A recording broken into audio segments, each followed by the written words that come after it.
来到了越南首都河内，不能不说的就是中国和越南的渊源。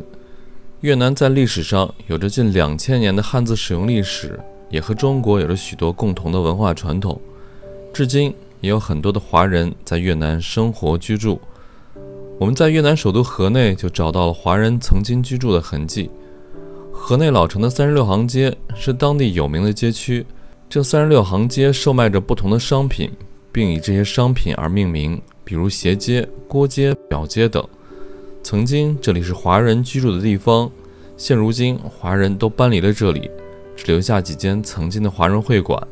我们去探访了一座广东会馆，在1904年，孙中山先生还在此处下大，可以想象当时36行街华人云集的景象。离开了广东会馆，我们找寻到了越南历史上的第一所大学河内文庙，里面供奉着孔子等儒家先贤，甚至在文庙我们还找到了康熙的题词。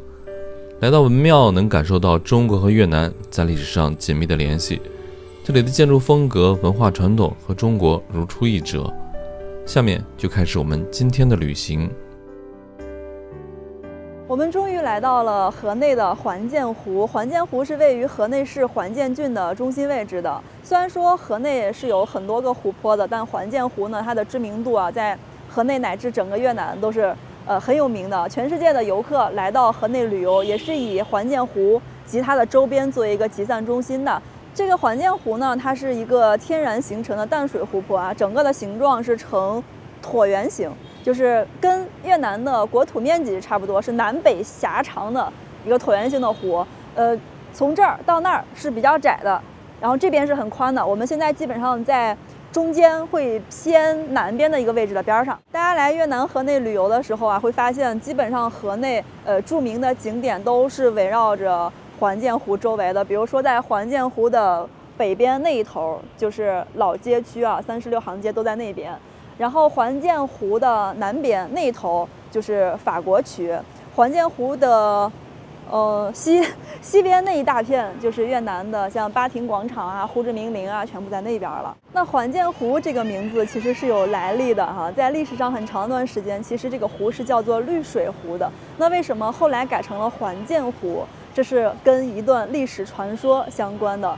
相传呢，在公元1418年，后黎朝的开国皇帝黎利，他偶然间得到了一把神剑，他靠着那把神剑呢，打败了很多敌军，最终建立了黎朝，当上了黎朝的开国皇帝。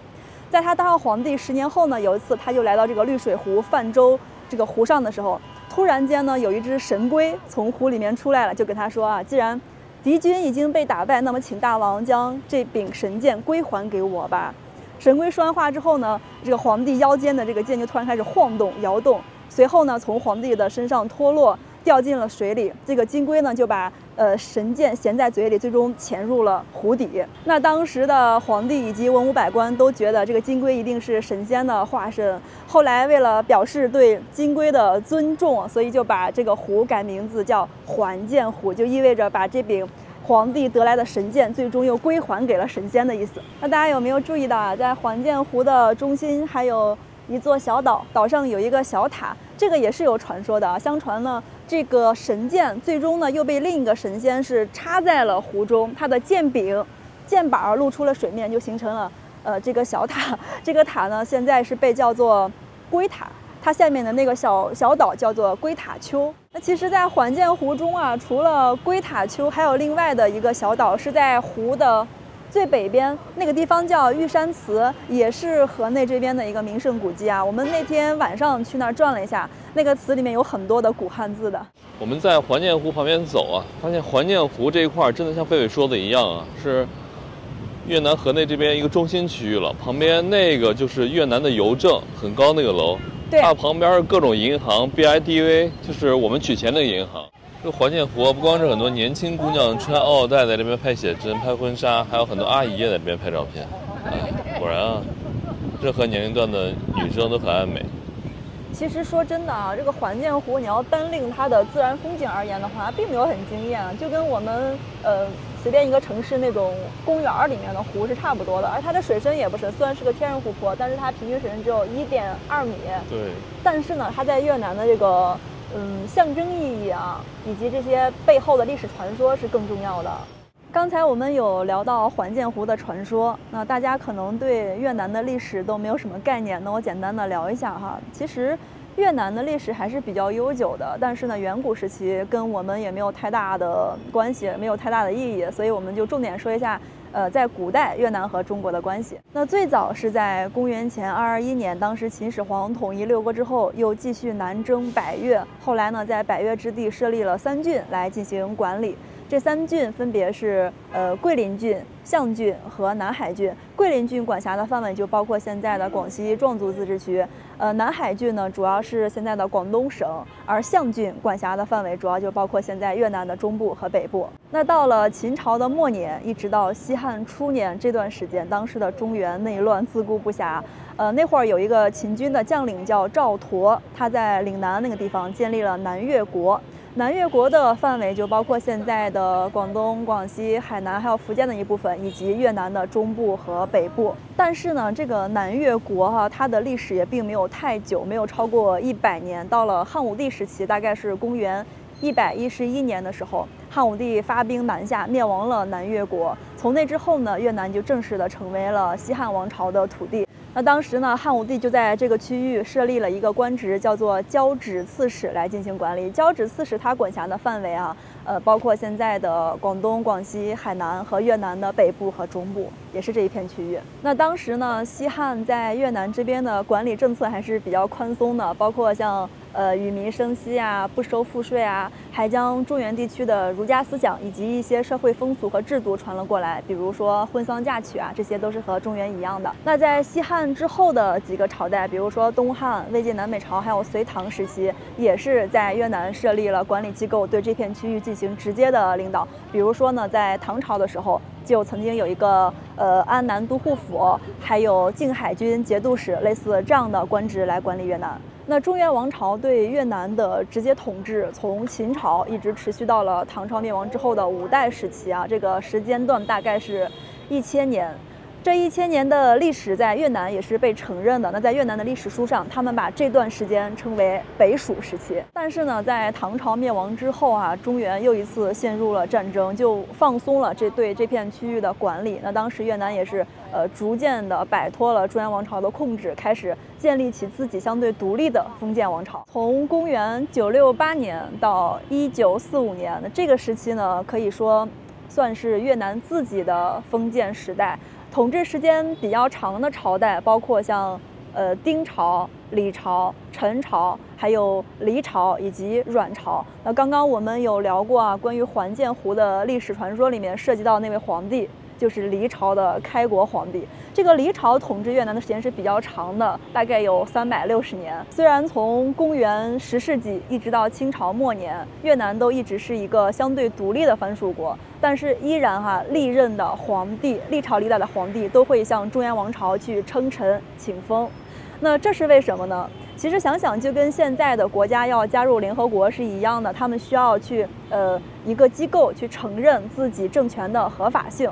那在当时的世界呢，主要有2个机构，一个在西方呢就是罗马教廷，在东方这里就是中原王朝了。那刚刚我们聊到的就是越南古代的历史了，大概从公元前3世纪一直到公元20世纪。那越南最近这100多年的历史，大家应该都非常清楚了先后是经历了法国殖民时期，然后是独立战争，最后是越南南越北越统一，一直发展到现在了。这里是河内的36行街，也是整个河内老城区里最繁华的商业街。那为什么这儿叫36行街呢？在以前呢，其实这个地方是有36条街的。那每一条街是具体从事某一个特定的行业的。比如说呢，那条街就叫做棉花街，这条街叫糖街，还有类似于钟表街雨伞街这样子，所以叫36行街。那以前呢，在这里做生意的华人也特别多。前面那条街就有一家广东商会，还有福建商会，应该叫会馆吧，广东会馆和福建会馆。以前这个华人是到处都在开店，但是呢，现在这几年华人已经不在这个区域住了那发展到了今天其实这个区域已经远远不止36条街了，而且也不是说每条街只特定的卖同一种东西。比如我们现在站这条街，后面这是一个服装店，这边呢是卖五金器具还有厨房用品的，然后那边有这个餐厅、卖手机卡的，还有卖小电器的，就整条街都一样。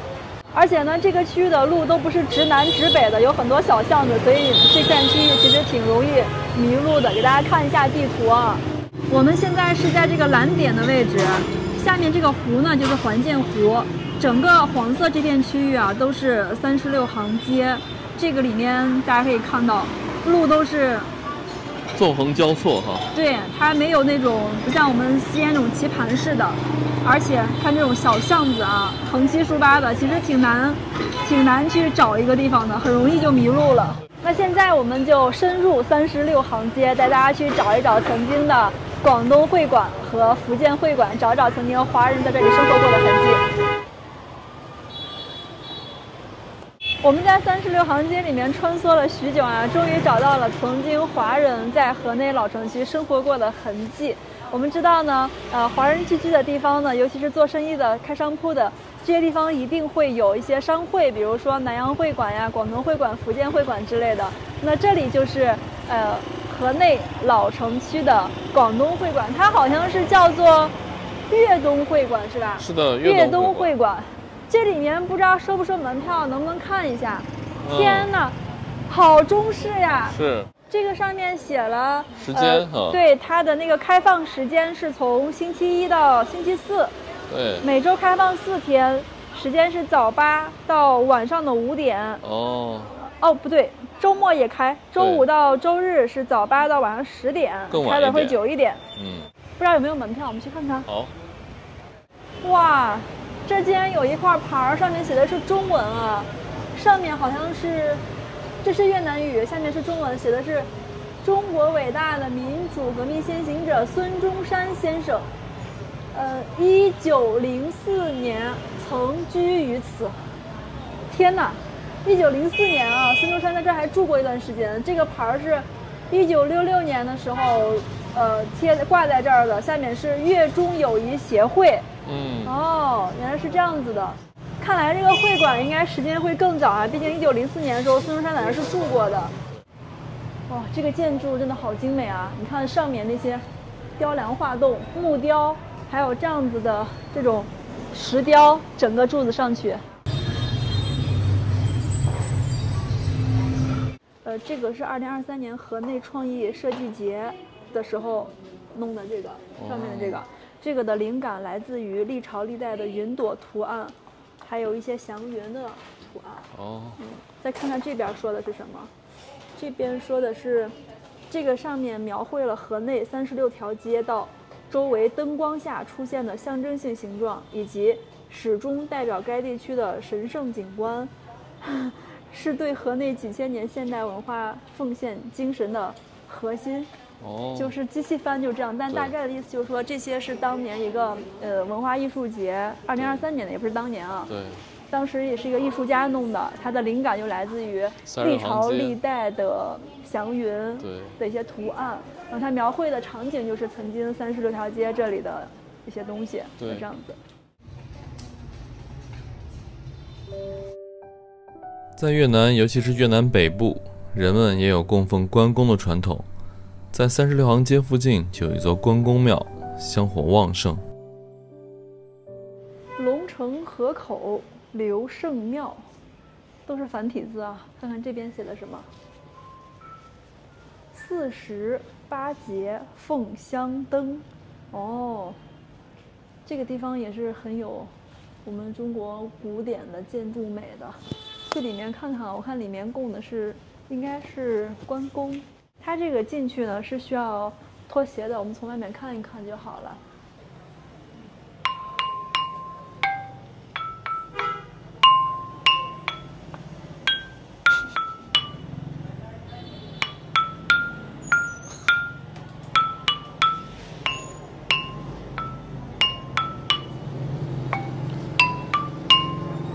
挺好，酷。前面就是河内这里啊，历史最悠久的寺庙叫白马祠，我们去看看吧。小心小心！这里关于这个白马祠有一个介绍，只有越南语和英文，没有中文的。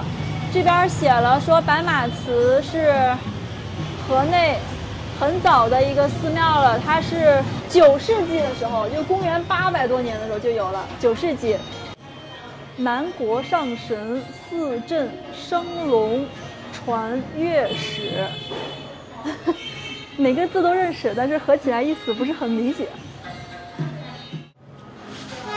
豪气升龙，万古功勋安美地。其实大概能懂啊，毕竟那个越南已经不用汉语跟汉字有100-200年了，对，所以我们现在能看到这些字呢，它其实我们现在去理解还有点晦涩，但实际上的意思就是关于祈福，关于这个国家的一些国运啊，就是为国家为百姓做一些祈祷的感觉是这个意思啊。这里就是白马祠的正殿了，看到最中间呢是供着一匹白马，这白马是有传说的哈。刚才门口呢有介绍，就说是当年的皇帝就是骑着这匹白马去征战天下，白马是帮着皇帝打了很多的胜仗。但是呢，战争结束之后呢，这个白马到了河内这个地方，它跑到这个位置突然就消失了。其实它是带着一些神话色彩的，所以皇帝最后就在白马最后消失的这个地方去建了这样一个白马祠，大概就这个意思。离开了36行街，我们去探访了河内的文庙，这里也是曾经越南的国子监和越南第一所大学所在地。以前很多科举考试都是在这里举行的，整个文庙的建筑风格也透露着中式建筑之美。来了，我跟狒狒打了个 Grab， 就是越南这边的美团 Grab 打车，这个在东南亚都是可以用的。第一次用这个应该是车牌号吧，31-72656，就那个来了。啊，这个车空间好小呀，我坐在后排，我的膝盖都碰到前面的椅子了。这是什么车呀，涛哥？是丰田的车。丰田不知道是什么型号的，这个车挺小的。越南这边的车牌号很有意思啊，不像我们中国是以省份来划分的，一个省是一个陕或者是什么晋呀这样子的。越南它是以数字，比如我们前段时间在芒街的时候，那边是14啊、15这些的。然后河内这边的车牌号开头全是282930，我们现在做这个就是30E，它后面这个字母啊，30后面这个字母可能代表的是河内的某一个具体的郡吧。比如我们现在这个区域就是环建郡，我们即将去的那边是属于西湖郡，应该是这样子啊。我们现在坐在出租车里面，才能感受到一点安全，有一点点安全感了。在外面走路真的是特别的风险大呀，这摩托车，哇！浩哥，你看我们的地图，它这个打车软件跟我们的滴滴很像啊。我们现在在这儿，目的地是这儿，大概有个2公里左右。我们看一下一会儿多少钱，因为我选择的是现金付款，它上面需要绑卡，绑的都是越南的，我们没有那越南的卡，只能选择现金支付。2公里，这个平台预测的是2.8万，就是28K。等一下下车我们再看看，可能就8-9块钱吧人民币。对，哎呀，我觉得这个越南的司机啊，尤其是在老城区这一块开车的司机技术都贼过硬了。这边开车太困难了，你跟摩托车一定要挤，你不挤它你就过不去。我现在坐在这儿我都觉得害怕。是。不过我觉得越南人开车技术都很厉害，不管是车还是摩托。对。我们来这边河内这么长时间了，在闹市区哈，没有看到有比较严重的交通事故，小的刮擦都没见过。刮擦都没见过。我们现在来到了越南河内的文庙啊，这座文庙是在大概公元1070年前后，在李朝的时候建立的，那距离现在呢也将近1000年的历史了。据说哈，里面也是同样供着这个周公、孔子还有其他的儒家先贤们。那我们现在就进去看一看啊。越南的文庙和我们中国文庙有什么不一样的呢？是不是要买票哎？对，需要买票。那边是售票的地方。ticket 在那边哈。对，早知道我们中午可以过来了。这个文庙不像其他的那种博物馆什么的，中午有休息，它是没有的。对，它从早上8点到下午的5点一直是营业的，开门的。我们上次来越南就感觉这门票不是很贵哈。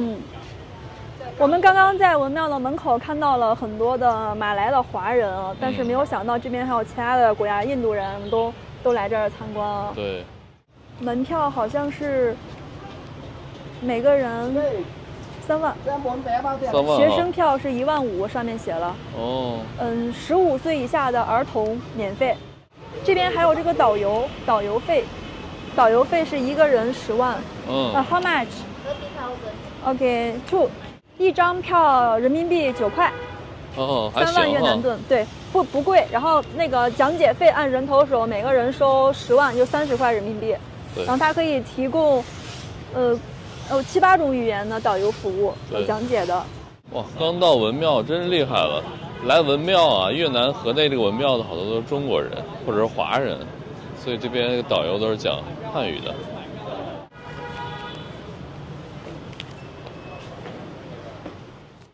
哇，这里面好大呀！一到这里我就感觉回到中国了。不知道你有没有去过，涛哥，你有没有去过曲阜的孔庙？没有。我感觉一进来这个就很像那边的感觉啊。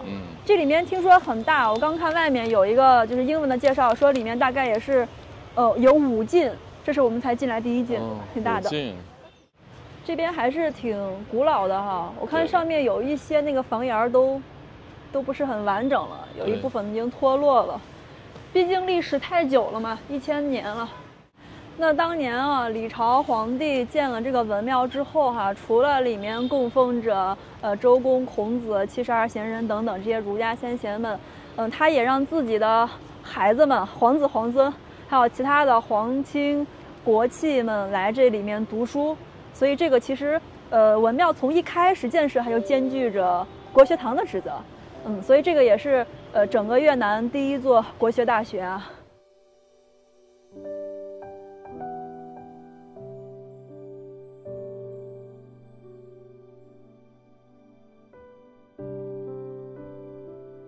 这个叫做奎文阁，上面的字还挺清楚的。虽然说1000年了，不过它这里面大部分建筑保留的还可以。我是看到有介绍说哈，其实这里面有很多的建筑都是在黎朝的时候、后黎朝的时候又重新修复过一次，大概是公元17世纪。河内的文庙里面最著名的就是进士碑了，应该就是这里了。我看这儿写了，这个不知道怎么读，Ten碑，对，进士碑，但下面的这个能看懂啊，什么 doctors 就是博士学位。对，我们可以去里面看一看，这个就是进士碑了。应该我看到门口的介绍有说到文庙里面一共是存放了82座进士碑，就这样子的石头。其实第一感觉还挺像西安碑林的。对，这边是有41个，然后那边有41个，两边是对称的，一共是82个。这个就是其中的一块进士碑了。这个进士碑呢，就是每一年的科举考试之后都会立这样一块。那其实算下来呢，应该是有110多块进士碑的。不过呢，在战乱时期有一些已经丢失了，现在保留下来了，就这么82个。其中呢，我们看一下这个上面，我觉得字儿比较清楚一些哈。你看上面的内容。它上面写的是，首先是年份，应该是乙庚盛科进士碑记，它会注明科举考试举行的时间，还有上面会有撰碑者，就是这块碑上面内容是谁撰写的。那下面还会有就是当年考中进士这些人的名称，都写在上面，这就算10榜齐名了吧？这就算。这个外国人还在听我的讲解，他们听懂吗？你看。听不懂应该。他刚在我旁边站了好久，很认真的在听。我走哪里都有导游的气质嘛。这块碑上的名字我给大家念几个我能看清的啊，有黄国珍，还有一个人叫阮莲，那个应该是吴进，还有一个姓武的武银亮，上面还有一个姓范的。看这边这个碑上啊，这个名字就很清楚了。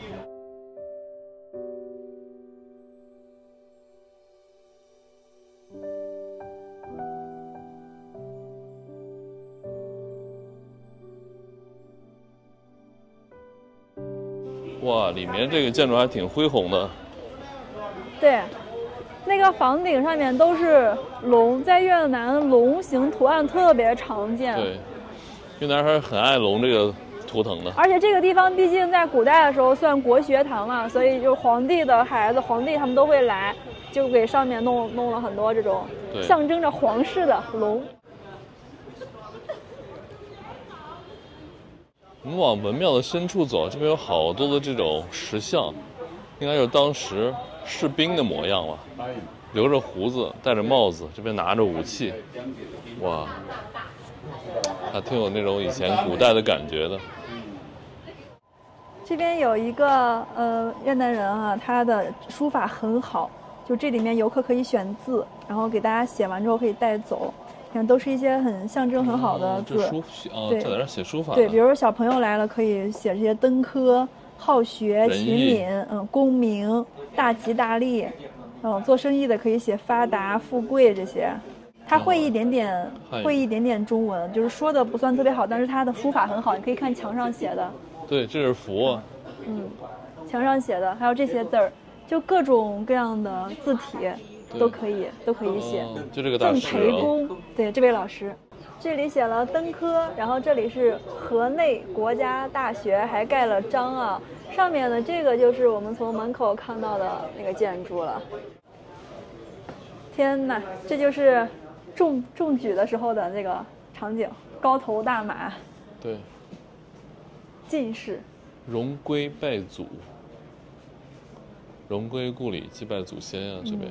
衣锦还乡了，这是。这里还可以踏字，你看。对。登科、安、福、好，也都是一些很好的字儿，还有顺字儿。对。踏出来应该就是这个，你看，顺踏出来就是这样子的。对。然后在越南语中，这个字读 tuan。th 发 t，tuan。然后这个德就是 do。对 ，dirk。其实我也不会读啊。对，大概。我看着这个拼音有点像。比较难。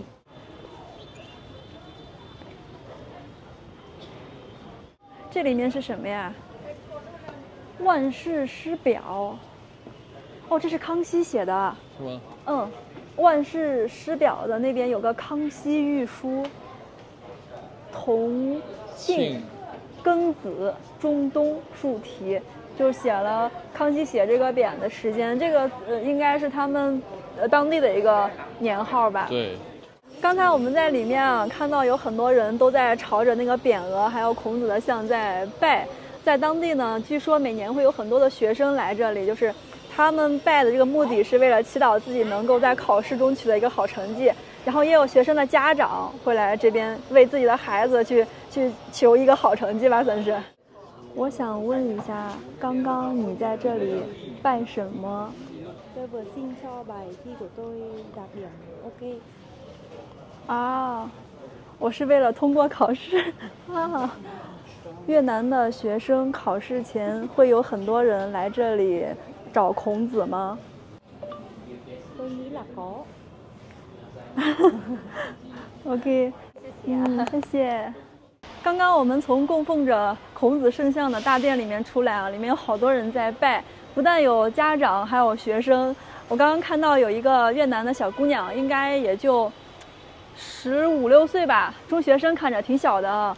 然后我们拿翻译软件就问她，我说你们来这里在拜什么？这个目的是什么？然后她说，我们只是为了让考试能够顺利通过。然后她说，每一次考试前，她的同学们很多人都会过来拜孔子。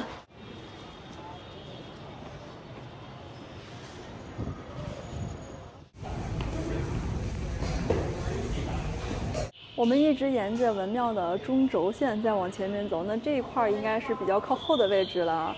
刚刚听导游介绍说呢，这里就是以前的国学堂的位置了，就是皇亲国戚们在这儿学习。我看到这儿还有一个匾，上面写的是“贤才国家之元气”，挺像那个什么百年树人的这个感觉。